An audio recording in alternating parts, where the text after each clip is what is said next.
You're listening to episode 44 of Sustainable Photography. I'm your host, Ingvild Kolnes, and today I've got Stephanie Kase with me to talk about video marketing.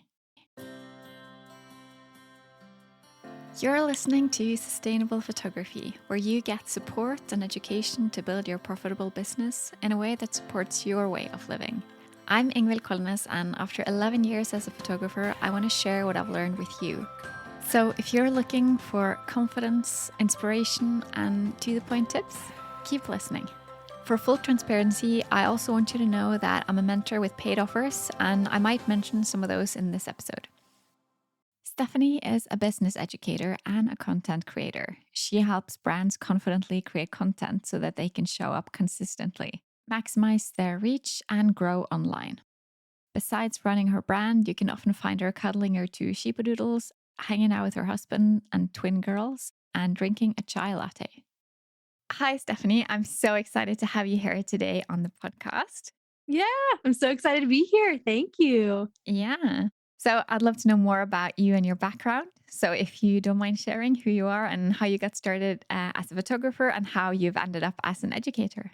Yeah, so I started as a wedding photographer back in, I think it was almost 8 years ago now. I started in high school. So I just moved to Columbus, Ohio, and had decided that I really wanted to photograph weddings and really used a lot of the time during my senior year of high school, but also like that following summer when a lot of weddings happen here and assisted other photographers and really just knew that weddings was what I wanted to do from the beginning. So I wasn't really someone who experimented in a lot of different types of photography, just like went for weddings and went for it because I also went to college. So I grew my business really through 4 years of college. And then once I graduated, I went full time with my business. And at that point was shooting my own business, at least around 20 weddings every single year, sometimes like second shooting for other photographers. So I did that for about 5 or 6 years until I started pivoting into education. I knew long term, like even from the beginning, that I would really want to just help other people do what I'm doing. And I started off with mainly photography education. So helping educate other photographers how to grow businesses. I did a lot of one-on-one mentoring. I had a photography business course, business confident photographer that grew into a lot of shop products and things like that. And then also all of that kind of happened within like a year time span until I then started pivoting into what I'm doing now, which is more educate, like just general business education, education on like video marketing, content creation, social media marketing, things like that. So that's in a very short way how I ended up to where I am now. Oh, that's perfect. Yeah. So I just have to ask, did you do any business or photography related things in college? Yeah, so I went to college for marketing, but I will say that I feel like everything I learned in college is vastly different from what I do in my business. Like, I feel like, having a business made college easier. Like, I kind of understood, like, naturally understood, like, business and like how things worked, but it was definitely very like corporate in the sense of like very much geared for like if you're going to work for a big business or start like a multi-million-dollar company with tons of employees. Like, I'm like, I'm just a small business owner with like a couple contractors and, not really super applicable. But I do feel like, being naturally business minded helped with college, but I wouldn't necessarily say, and it was nice to like kind of know from that perspective, but didn't necessarily relate a whole lot to what I was doing. So, Yeah. yeah. No, I get it. I get it. Okay. So since this is the sustainable photography podcast, I have to ask you what you consider a sustainable business. Yeah, great question. So, when I think of this question, there's two things that I think come to mind. The first thing, as far as being sustainable in the sense of like having a growing and thriving business, I think having multiple streams of like marketing happening is really, really helpful. So, something that I can see a lot of photographers fall into is having maybe wedding inquiries or photography inquiries only coming from one place. And then when that one thing starts to not work, then their whole business is built on that. And then they're not booking any clients anymore.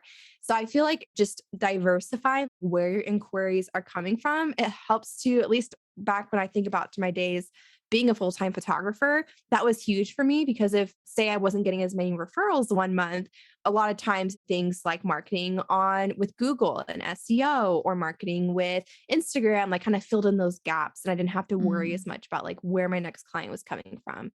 The second thing I think of is having help on the back end. So that was something I did pretty early on. And when I say like outsourcing things, it doesn't mean that you have to hire a whole team or anything like that. Like I started with very small baby steps. I think the first person I ever hired was my accountant, and he's been with me for like, we're going on probably the seventh year now.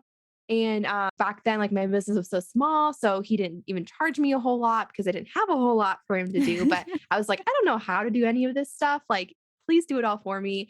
And then as my business has grown, I've just slowly taken on other people. Like I had a photo editor, I had a virtual assistant who just worked very, very minimal hours for me at first. And then that grew into now I have a part-time employee. So I think, you can start small with those things too. And it doesn't mean you have to go out and hire a bunch of people, but it can make a huge difference in being sustainable in the sense of if you want to take, maybe a vacation or, if life happens, something happens, you need to take a step back from your business. I think that's a huge part of making it sustainable. So it's not all on you 100% of the time. Definitely. I agree with both of those things. Yeah, definitely. So when I think of you, I think of videos, I think of reels, I think of YouTube. So when did you get started with all that and what kind of a role has it played in your business?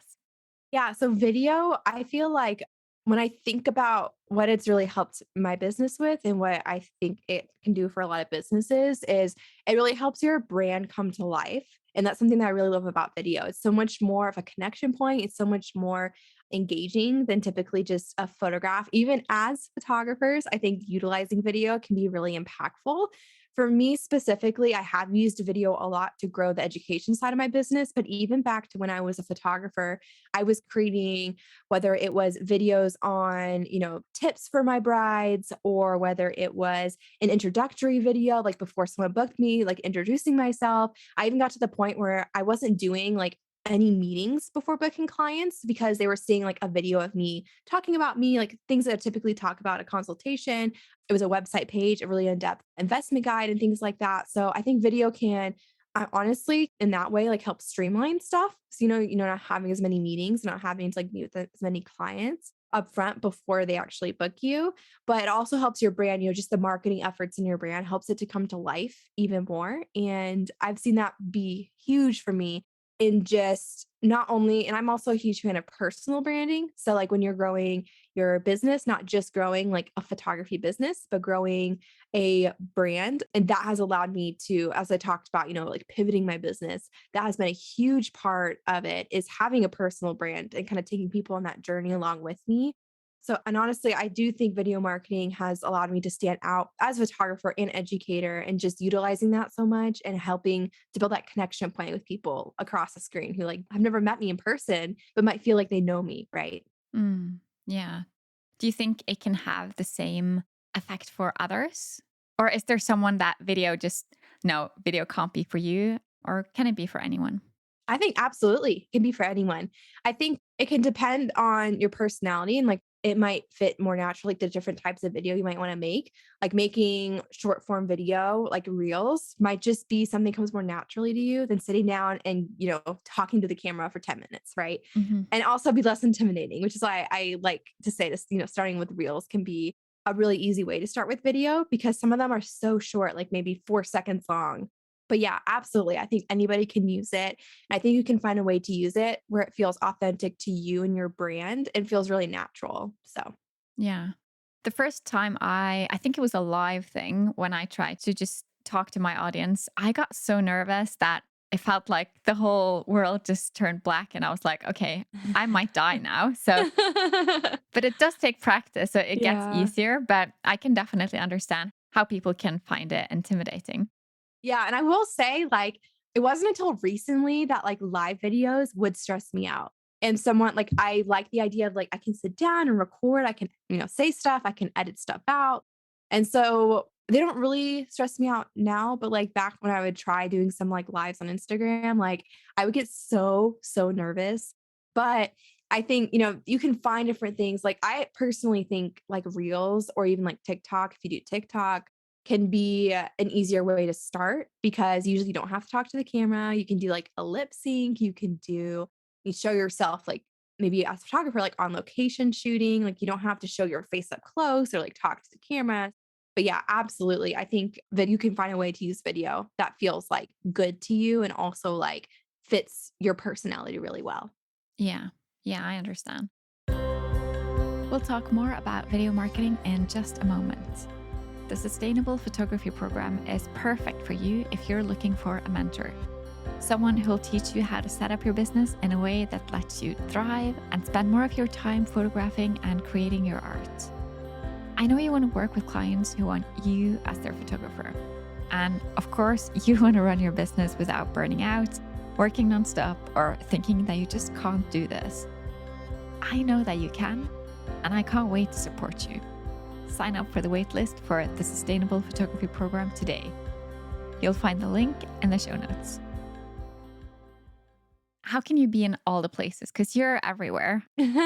How is it possible? What's your secret? Yeah, so I would say it's grown slowly over time. Like I did not get to where I am now when I first started. And where I am now is very different from where I first started in the sense of like I am an educator. My business is largely like selling digital products. So in that sense, like I do want to show up in a lot of different places to help build that part of my brand versus, as a photographer, like I was primarily focusing on blogging, Instagram, and referrals, especially like vendor referrals were huge for me as a photographer. So, I didn't need to show up on TikTok and YouTube and Pinterest and, all the different places that you can show up. And those can be beneficial, especially as you grow. Maybe you have some of those other referral streams coming down and you're not spending as much time and you want to add in something else. I see it as like, it's cool opportunity that you have available to like add in different ways of marketing yourself. But at this point, again, I have help. Like I have had help from pretty early on. And I recognize too that when I decided to still go to college, like I knew I was going to have time to effectively like market my business and grow my business to get it to where I wanted to go and do everything else. So one of the biggest things I hired someone was a photo editor and she edited most of my images that were delivered to clients. Like I would edit like the sneak peeks and then she would use that to guide how to edit the rest of the images. And so that gave me a lot of time when I did have time to work on my business to spend it on marketing and on different things that were actually going to book me, like raise the demand in my business. And I could even charge more and then cover her costs plus some, right? And doing things that I honestly just enjoyed more than photo editing. And at this point, we are in a lot of places. Like we show up consistently on Instagram, TikTok, YouTube, email list, blogging, Pinterest, but all those different places have come slowly over time. And even repurposing content across platforms like Reels onto TikTok, TikTok onto Reels, or like YouTube videos get turned into blog posts. We also just started our own podcast. Like those often get turned into blog posts. So, and I'm, Mm. to be completely honest, I have not written one of my own blog posts in months. Like, actually, I think I'm lying. I did write one, I think about our baby shower and like our birth and stuff like that. But before that, like anything educational, I have a blog copywriter who writes all of those because she's just fantastic at it. She loves it. I hate doing it. So she like writes all of that for me. And so showing up in those places, like I am not the only person doing it. So that's really the only way we're able to do that, but also being strategic and like using not only my time wisely, but like my team's time wisely. So, Yeah, that makes a lot of sense. Do you plan everything in advance or mhm. is it more like whatever you feel like? Yeah, it depends on the content. Most of it is pretty planned, especially because we have a few different people working on different things. Like we have myself, for example, with YouTube, myself filming the videos. We have someone else who edits them. And then we have my one team member, Maggie. She'll like review the videos and get them scheduled. And then my blog copywriter can then take that video and turn it into a blog. So with that whole process, like it is a little more planned. Like I need to make sure I'm filming videos at least a few weeks out to like get that whole process going, give people plenty of time to do everything. Yeah, so I would say that part of things is planned, and the YouTube video, like filming it, is kind of then spurs into like after the blog goes live, that gets turned into a Pinterest pins. So the girl who does my copywriting, she also creates Pinterest pins for me. So in that sense, like that more structured content is planned. And then from there, like we take whatever new contents come out that week and turn that into emails for the email list. So it's not like we're having to reinvent the wheel for every single thing. But I will say when it comes to more like TikTok and Instagram, I would refer to that more as short form content. It's like YouTube, blogging, it's like more long form, like it's just a longer, bigger piece of content you're making, putting more time and effort into, even like a podcast, I would say the same thing. But with Instagram and TikToks, it's more like short form content. Typically, doesn't live as long, like not like a blog post where someone can come across it a year later. Like typically once you've posted, like it kind of goes through the algorithm in a couple days. And then usually reels, with the exception of reels and like some TikTok videos you can post, you can still see traction like weeks later. But as a whole, I would say those are more short form. And I prefer to do those a little bit more on the go. But even with Instagram, when I show up consistently, it usually is because I've planned even just a little bit for the next week or two, sat down, filmed 5 reels, and then made cover photos for them and plan them out. So I am more of a planner. I'm not necessarily someone who likes to plan every part of my life or have like a strict schedule, but it does help me to be able to show up consistently if I have a good plan and know I'm going to do, especially in the days or weeks where, especially now as a mom, I'm a new mom to twin girls. And so you don't have a ton of extra time anymore. And you have weeks and days where you're just trying to, fit in what you can in the little gaps of your day. And if I already have my Instagram planned out, makes it a lot easier for me to show up. But I do prefer short form content like that to be a little more spontaneous or feel a little bit more like day to day. So That makes a lot of sense. But in terms of like repurposing when it comes to video, can a YouTube video be turned into like a reel or a TikTok video? Or is that's not really how it's done? yeah, I mean, you can absolutely. That's something that we're going to actually start experimenting with more on Instagram. And even we've already done some like YouTube shorts is another way that you can take like a long form video, like a YouTube video, and turn it to a short form video, like a reel, or a short is another example of that. But to be honest, I haven't done a whole lot of experimenting with that myself. I've just found that at least on Instagram and with reels, I found that what does the best is when I'm creating content that's either like helpful, like giving tips for something very targeted towards my ideal clients, or when I'm jumping on like what's relevant on reels. So, for example, like if I am jumping on a trend, if I am doing something that I mean, I guess a trend would be like mostly what that is, or just a type of video that I see like floating around on TikTok or Reels, and that would be relevant to like I could put my own spin on it for my own brand. I find that generally the videos that do really well on my account and help it to grow and push it forward. Yeah, that sounds like it would work, definitely. So, your surroundings, they are pretty Instagram friendly. It's something like your aesthetics, they're so cohesive. Whatever you do, it all looks really pretty. But what if someone's home isn't as Instagram friendly as yours? Do you have any tips and ideas for them? Yeah, great question. So, what I'll say is that, first of all, you can probably find lots of nooks or spaces in your home that do feel like they can match your brand. And this is something that I talk about. I sell my mobile presets in my shop, but also we have like a mobile lighting mini course that's like we talk a little bit about that and had the different things about how to find like good lighting in your home. Even just like if you have a blank wall somewhere that you can film your reels in front of, like that totally works. Like it doesn't have to be anything crazy or fancy.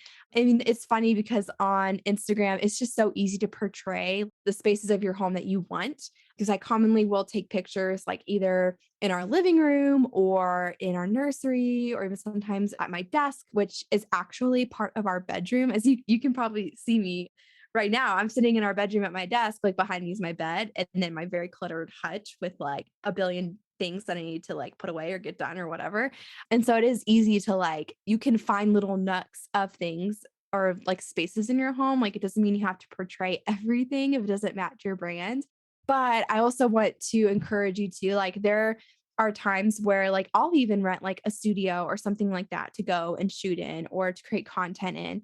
If my home isn't something like it doesn't have exactly what I want, we're even, if this is encouraging to anybody, like we're still renting and we don't even own our own home. Like we just, make it work for us. And we actually still really enjoy renting. Like we feel really content with it. And so yeah, it's not like you have to, own this like big, beautiful home in order to create beautiful images. Like you can absolutely do that without that being like your reality or whatever. So I do have like, I was very intentional with the way I like decorated my desk. I even like made my own desk because I'm like, I don't have $2,000 to buy this big fancy desk because I want this big white giant desk. So my husband and I made it ourselves, but I just, painted it white and it looks good with like all of our decor and stuff. But yeah, I would also say if this is also encouraging, I have a big branding shoot that I usually do like one a year in my business. So I do like a big, like plan a bunch of stuff and do a big photo session. And the one I'm planning to do this, it's in September. So I guess that's fall is going to be at a local venue. Like I'm not even going to do it at my own home because I have a very certain like look that I want for it. And the venue has a lot of different options, like things that we can do. And so, yeah. So I really think like if you want, you can rent a studio. You can also like a lot of my images are taken just outside in like a downtown area. There's a couple of cute like little uptowns that are nearby in the suburbs around Columbus. Like that we'll go to often and take photos. It has some cute walls and it works. So it's not like you have to have this absolutely like beautiful home or whatever in order to get images or to create content that you feel like matches your brand and like the aesthetic that you're going for. So, Mm, yeah, that's an important reminder. And I actually just saw that video where you made your desk on YouTube. yeah. And I thought that was pretty cool. Yeah, I wanted to do it too. Yeah, it was really fun. It was a fun project to get to work on, and it was actually, I mean, my husband helped me, but I did a lot of it. It was easier than I thought it was gonna be, so Yeah, cool. So, what is it about video that you love so much? yeah, well, I think like what I mentioned earlier, like it does make your brand come to life. And something that I'll add on to that too is I do feel like video is, especially in the world of like we're trying to market our businesses, or trying to get out in front of clients, or trying to stand out. And, most of us are in a pretty saturated market, especially as photographers. I know when I was a photographer, there were a lot of people doing what I was doing and what was going to make someone book me over someone else. And so I feel like video is a really great way to make yourself stand out. It's very engaging. It also creates more of that personal connection. I really do believe that people are more likely to buy from people that they trust, right? Like they trust you, if they feel like they know you, if they feel like they're your friend, especially when we're talking about something more personal like photography that's really like an art, right? That someone's hiring you for.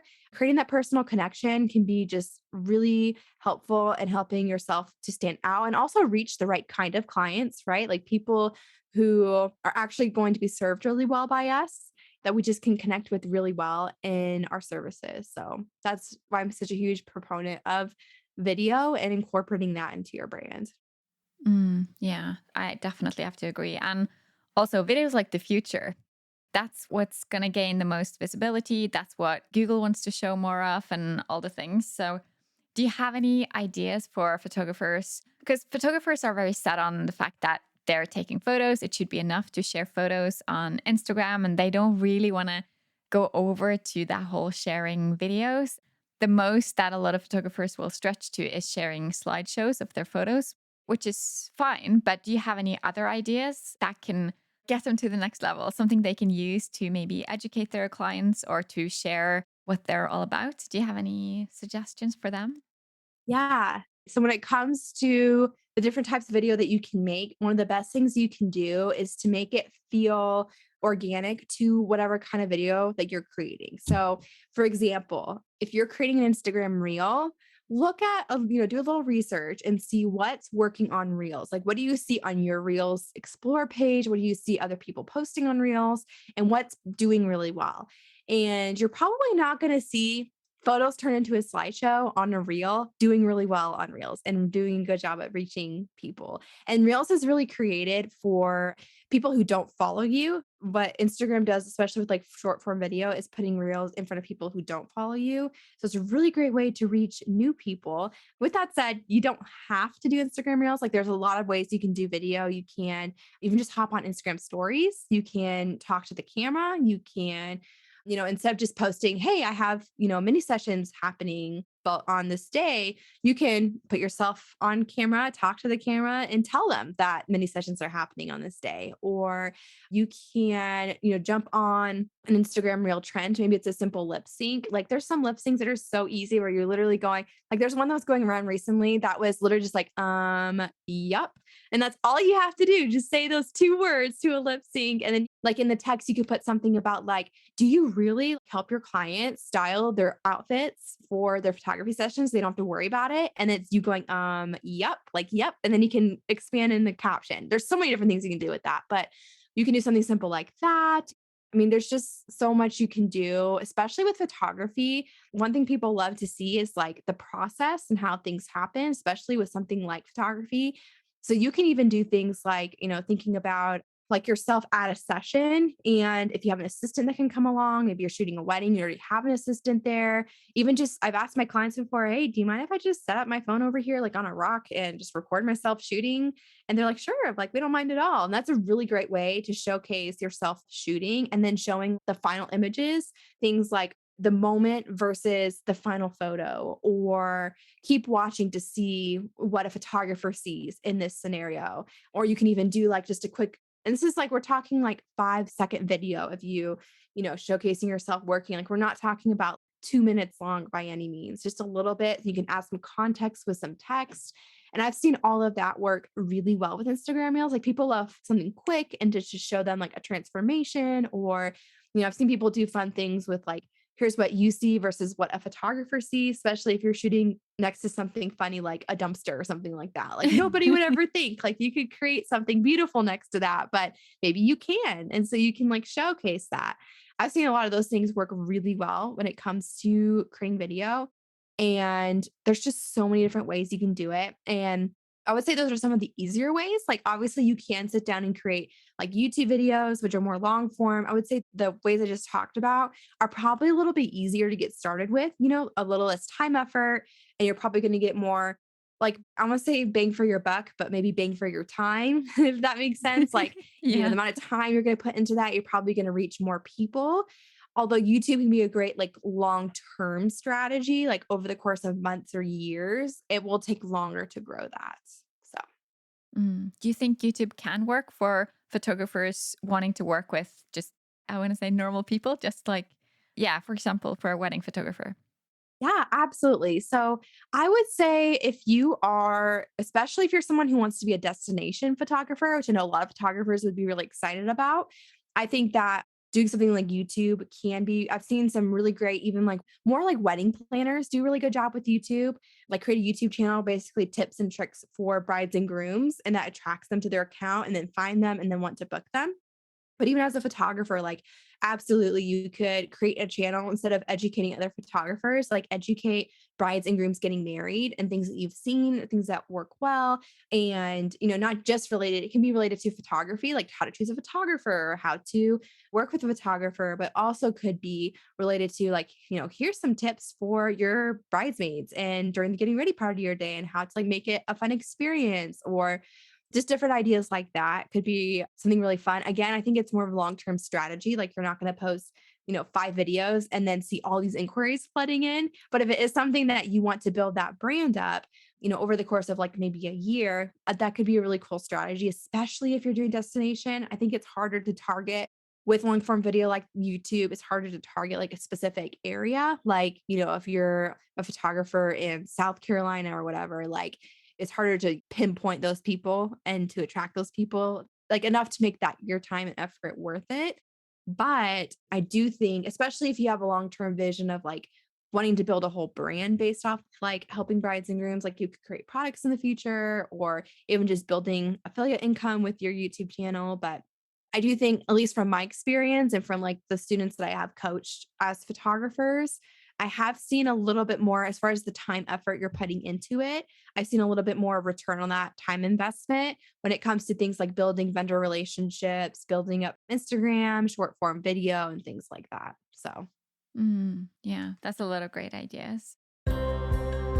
Stephanie will be right back, but I just wanted to remind you to sign up for the waitlist for the Sustainable Photography Program before it opens this fall. There are special bonuses in store for you just for being on the waitlist. Go to ingvildkolnes.com/sustainable.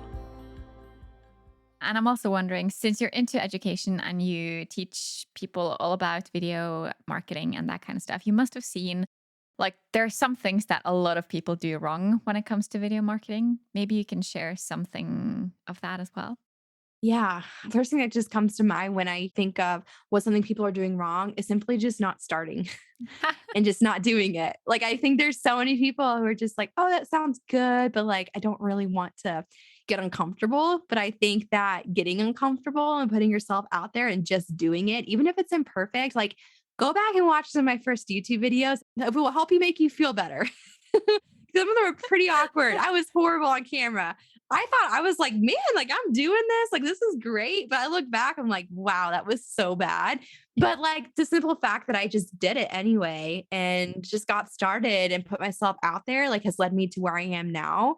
So I would say just starting, even if it's imperfect, even if it's not like, you're only going to get better the more that you do it. So Yeah, I love that. Absolutely. I want to see some of your old ones now because you're definitely comfortable now. So I think that's great encouragement for people to see that not everyone that they see that are doing well started off that way. Like you actually have to practice and work at it. yeah, absolutely. Like it's not something that will probably come naturally at first. Like it's something you're going to have to practice and do. And also like the more you do it and then you see yourself on video gives you an idea of what are the things you have to try to work on doing or not doing when you're on camera, but also still be natural. So, Hmm. Yeah. Have you made any mistakes yourself when it comes to video creation? yeah, absolutely. Yeah, I feel like anybody who's created a video and says they have never made a mistake ever, but I will say like I have definitely made lots of mistakes. Like I know I've literally filmed videos before and forgot to hit the record button and have just sat there talking for like 10 minutes and then I'm No. like, well, now I have to redo the whole thing. But it's okay. Like again, like I was talking about, like you're only going to get better the more that you do it. And I'm so glad that even with the mistakes I've made, whether it's like forgetting to hit record or whether it's, again, like stumbling over my words, especially like in a live video when it's like you can't go back and redo that. I think that only makes you more human. Like, even if that is in a live video, like people like to see that. And again, like you get better the more that you do it and it becomes more natural. Like I heard someone talk about once when you're doing so much video creation, it's funny because like, when you meet someone new for the first time and you're like, you don't totally know them and you're trying to like kind of get to know them, you're not like totally comfortable like you would around a like best friend or something.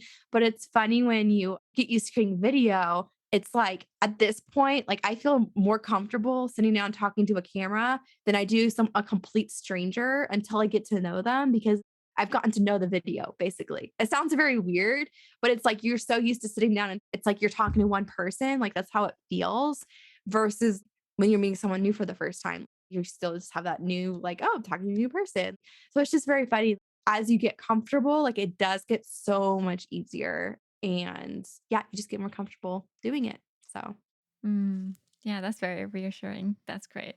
But you've built your whole business around video, basically, like teaching others and sharing what you know.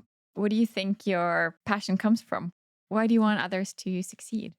yeah, well, kind of like I mentioned earlier, like from the time I started my business, honestly, I feel really grateful. I feel like God has blessed me with gifts, and I believe that of everyone. Like, I think everyone has talents and gifts that they can share with others. And it's just really important to me that I'm able to share that with others and to help others succeed as well. I really don't think there's truly ever any secrets. And I like to be super open and transparent about the way that I'm doing things or the way that I'm creating things. And not that I'm doing it perfectly by any means, but I do think there's going to be people who connect with the way that either like how I explain things or how I'm teaching things versus other educators. Like we need all of us to be able to help and support business owners and those who want to create video.